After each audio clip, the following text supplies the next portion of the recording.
Iran తయారు చేసిన తీవ్రవాద సంస్థలు ఇజ్రాయెల్ చుట్టూ ఉన్నాయి. యెమెన్లో హౌతీలు, లెబనాన్లో హెజ్బుల్లా, పాలస్తీనాలో హమాసు. ఇప్పుడు హమాస్ అంత ఎప్పుడో చూసింది, ఇప్పటికి మ్యాక్సిమం అడుగు పొడుగు తప్ప అందరూ పోయారు. హెజ్బుల్లాని వెంటాడి వేటాడుతోంది. యెమెన్లోని హౌతీలు తాజాగా రెచ్చిపోయి డ్రోన్ దాడులకు సిద్ధపడితే యెమెన్లో మీదన దాడికి దిగింది ఇజ్రాయెల్.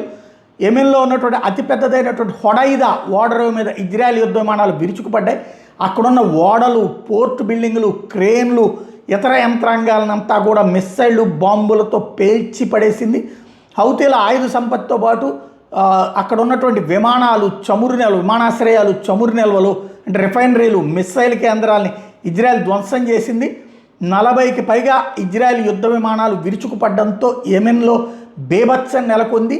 ఇరాన్ నేరుగా యుద్ధం చేసి ఇజ్రాయెల్ని ఓడించలేక తీవ్రవాద సంస్థలతో చేయించేటటువంటి చర్యలతో ఏదో ఒకటి సక్సెస్ అనుకుంటే అది కాస్త రివర్స్ అయినటువంటి పరిస్థితి ఇప్పుడు స్పష్టంగా కనబడుతోంది.